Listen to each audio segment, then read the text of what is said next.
Where did your relationship with music really begin?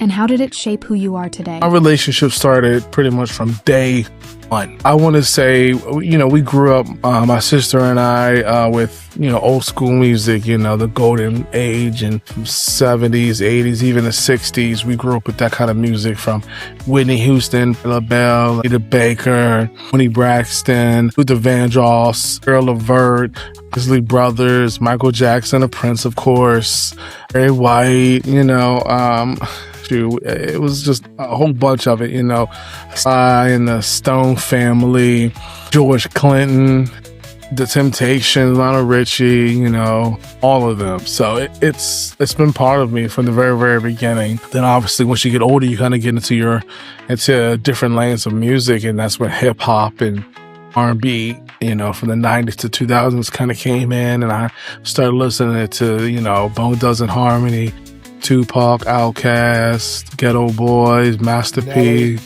Lil Wayne, Juven, and just a bunch of those artists as well. And then obviously coming from the DC area, I grew up in Reston, Virginia, Northern Virginia area, right outside of DC, in the DMV area. Go-go music, Chuck Brown, go-go, man, that levitates you to a whole nother place, another planet.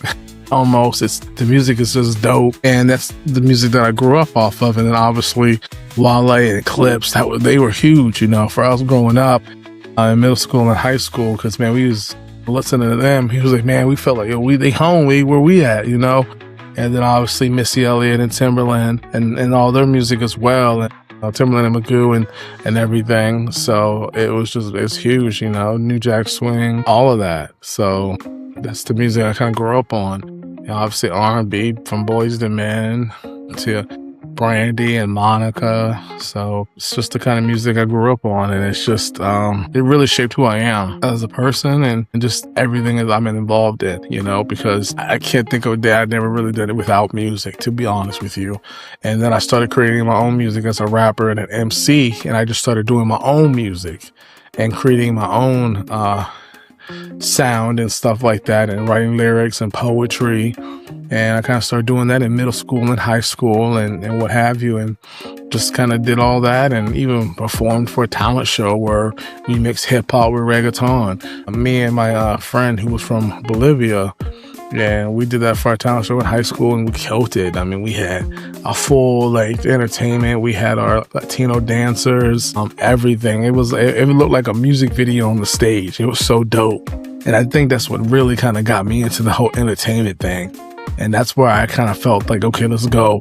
And that right there is what really kind of pushed me into it, because I was like, all right, I got something here. I can make this happen. So, and that was pretty much my upbringing and what my foundation of music, and where I'm at today.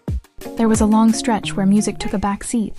What brought you back to it? Pretty much, you grow up after high school, music, you're doing all this stuff with music. And then obviously I went to ITT Tech, and after 2012, graduating from ITT Tech, with my bachelor's in IT. So I was doing IT roughly 4 years at that point. And then I moved to Pittsburgh for roughly a year. And then I met my wife on an online dating site, and I ended up moving to Ohio. We got married in 2015. Before we got married, I teamed up with her brother in 2014 for her cousin's wedding. And that's how I got into the DJing thing, almost like for real. Because before I was just playing music for house parties back in my Virginia days. And now I was doing this wedding, and I was like, oh snap, okay. So that was the second event that I did in 2014. The first one was a community one, and then that was my first ever wedding in 2014. Talking, well over 10 years ago, right? So, and I talk about all this stuff, all these standards that we go through as far as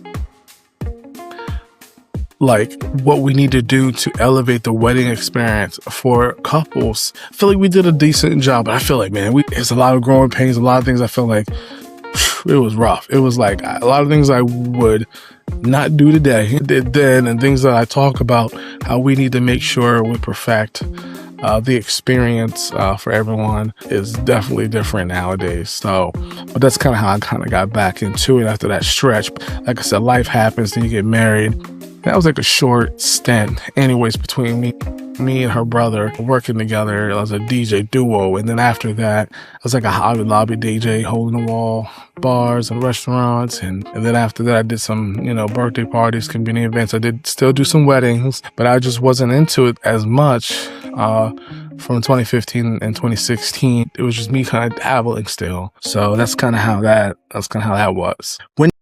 When did you realize weddings weren't just something you did, but something you were meant to do? This is a big loaded question for me, because I think in 2017, 2018, once I really realized how much I enjoyed it, I think back to, I want to say, when me and my wife got married, and we were sitting down with our DJ, shout out to Greg Pooley. We grew up in the 90s and early 2000s, so we said we wanted to be a party. We wanted to be dancing and getting it in.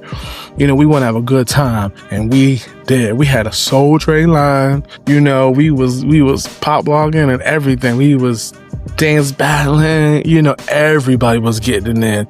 I mean, it didn't matter your age, your background, and everybody was dancing. We were live. I'm telling you, as soon as the dance floor opened and I did my thing with the whole bump and grind for the garter removal, we was in it till the end, and it was just dope. I think about just sitting down and talking with our DJ and that experience and that feeling that I felt, and I still think about that. Like, my wife and I, we still talk about that. We got married 10 years ago, right?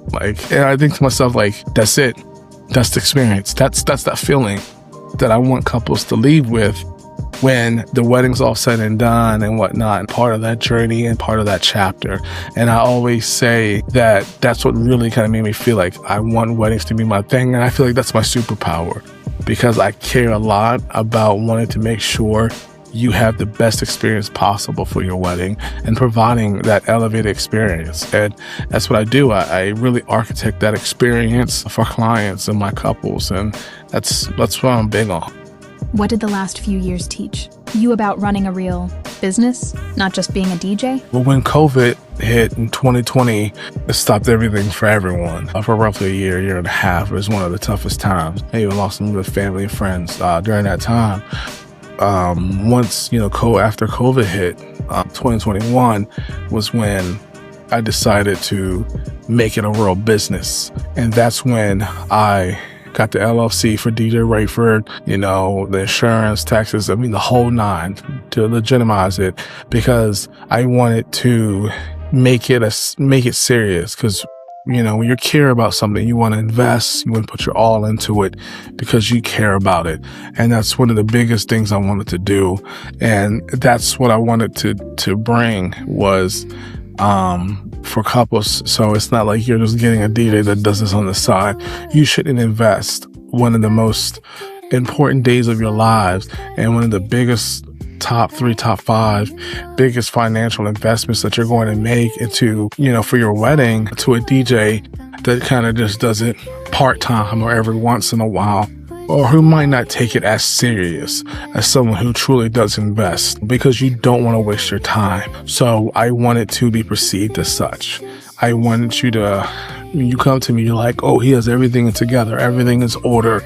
He's very organized. He has everything together. It's almost like he crosses all the T's and dots all the I's like this, and that's how I wanted to start building my business, was to focus on the details, because I care. And like I said earlier, like when my wife and I sat down with our DJ and we were planning it, that's what really kind of drove that inspiration, because I wanted to be able to provide that for couples and my clients. So when you're booking with me for any of your event, you're getting a DJ that has truly invested his time as well as his money as well into this business. And it's hard work. It's every day.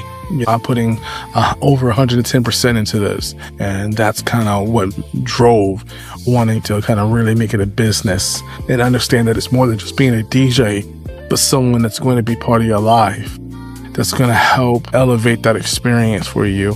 So it's more than a DJ. It's more than just entertainment, but it's knowing that someone who took the time to invest in themselves, and they're going to return that to you by investing in you. Today, how do you describe what you actually do for couples on their wedding day? So today I know exactly who I am. I'm still your neighborhood DJ. That's a tagline that I came up with back in 2015, 2016. Your neighborhood DJ, it's still there. I still provide those neighborhood vibes, like that homegrown, house party kind of feeling. But, for people like me who, went to clubs, I went to a lot of DC clubs, and so you get that high energy club vibe. So that's what I bring. So that's my superpower, is my music background, my entertainment background. Like when I was in a talent show and I did more than just wanted to be on the mic, just rapping, because I didn't want to be just a rapper. It's like one of those things I learned from like Missy Elliott and MC Hammer. I want to put on a show. I want to entertain. I want to bring out like this big performance. And it was funny because, like I said, I had Latino dancers. We had hip hop mixed with reggaeton. My friend who was Bolivian, he was over there rapping in Spanish. I mean, it was a whole production. People came up to me afterwards and was like, man, it felt like it was a video on stage. And that's how it comes to providing entertainment services for my couples and clients. It's that same mindset that I had when I was 17, 18 years old. I never just want to just be just a DJ, just don't want to just be out there just playing music. I want to architect your experience. I want to elevate it. I want to curate it. I want to take it to the next level. And that's my superpower. And that's what I bring.